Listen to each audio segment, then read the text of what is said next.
What up, Fluff Butts? I'm Dr. Fawkes. No, not that kind of doctor.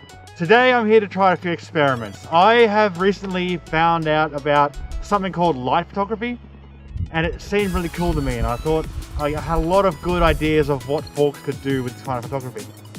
But it does involve using a lot of fire. Now, I have not seen any kind of test about how flammable faux fur is, which is the fur that every suit is made out of. So I thought I'd test it out and see what the results are before I get any kind of seriousness into light photography. I want to do more of this stuff in suit with good photographers to make it look really cool. So let's find out just how flammable fur is. I'm going to use steel wool in the chain as the most prime example to test the fire. If that doesn't burn the fur, fantastic. But I am going to try a bit more of a durability test. I'm going to put bare naked flames from a match onto the fur itself. And finally, I'm going to ramp it up a little bit. But you can wait and see what I do there. So first of all, let me show you how the steel wool works. Come with me.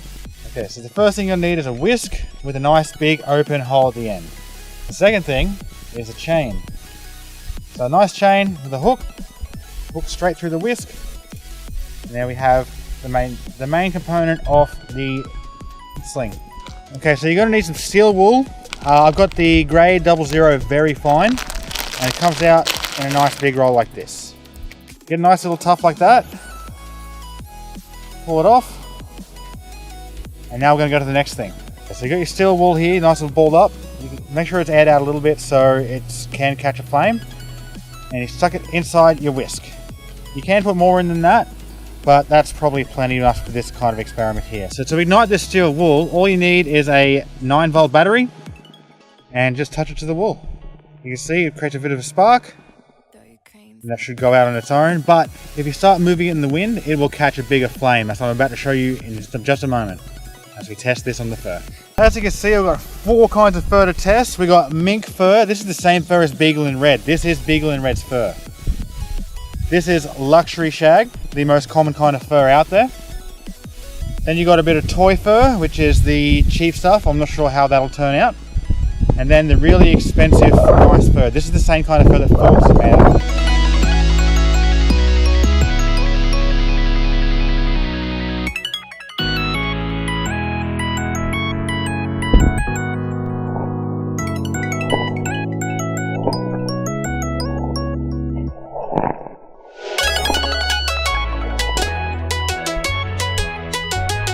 So when you're done, you'll see like a bit of steel wool. You can probably still swing that a little bit, but it decided to stick itself. But to get rid of it, you drop down to the ground, find a bit of a hard stone or something, give it a few taps, let it clear out. Make sure you use gloves. This is what you have gloves for, so you can kind of spread it open, get it out of the thing. Still a bit smoldery, just give it a quick tap with your shoe. If any longer than that, it will stick to the rubber and burn through your shoe, so you don't want to do that. But you definitely want to keep all fires out. Okay, so as you can see, I took my head off just because I haven't tested this before. But looking at the fur, I think it was okay. Let's have a closer look. I can see a bit of dirt and dust, but no real fire damage. It looks like it just brush out. Let's have a look at Beagle fur. Beagle fur looks pretty well. I could have sworn I saw it catch a fire for a second, but it didn't hold it, and it didn't make any burn marks. So that looks alright. The big one is the toy fur. It looks like it came through okay as well. I'm sure I saw it caught a bit of an ember, but looks like fur doesn't seem to catch fire. And the super expensive luxury fur, looks perfectly fine. That's fantastic. That means most of my light photography can be done. But why leave it there? Let's try open flames on this fur. So I've got some redheads here. These are going to be my open flames. So let's try this out. Hopefully it isn't too windy. Okay, it's definitely catching. You can see it's melting the fur, but it's not keeping a fire. It's not keeping lit. So it's good to know that fur needs to put itself out. It can't sustain a flame. I'll try one more on the luxury fur for good measure. Oh, it's caught fire.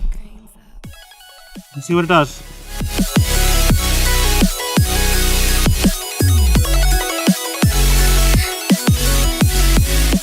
Okay, well that's interesting. It doesn't burn fast, but it does put itself out after a time.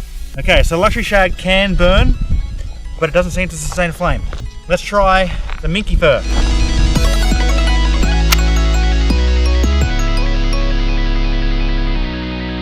The match got stuck. Minky seems to be doing a bit better. It doesn't seem to be able to support a flame at all.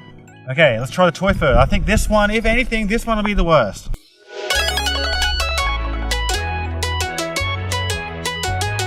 The fire's still on, it's just not catching. Oh, the material caught fire. Oh, there we go. Okay, the backing material on the toy fur's caught fire. Whoa, and it's going. That's it. Okay, toy fur, wow. I might try this mink on top of that, because that's a very nice open flame. See if the minky can catch on as well.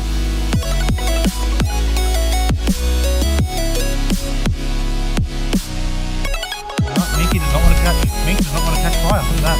This one has a lot more surface area, so I think it might. You know what I mean? Like there's a lot of like loose fur. That'll either catch fire or melt straight down. Now, it seems to want to melt, not catch fire. So that's looking good. It's looking really good for all my live photography. Using kind of fire, I can be a little bit safe. If something catches on me, I can, like, you know, just brush it out, like you help it put it out, something like that, or at least get out of shooting time. But the important part is to be safe. You've seen I've been wearing gloves all day instead of paws. It's because I haven't tested this. I don't want to put fur anywhere near fire. What does it take to set this up on fire? I have one last trick up my sleeve to find out. So I've got a nice little guaranteed flame here. Kinda. Okay, I'm just kidding. I've really got this thing.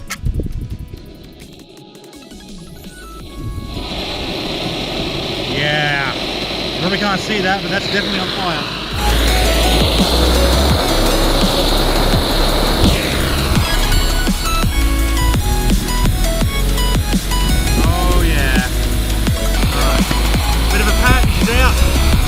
Let's try mink.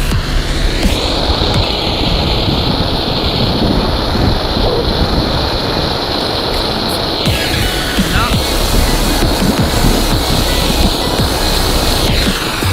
Let's try the back of it.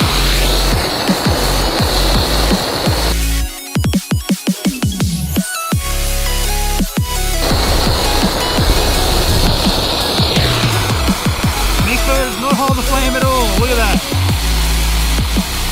Alright, this is going to go up like crazy.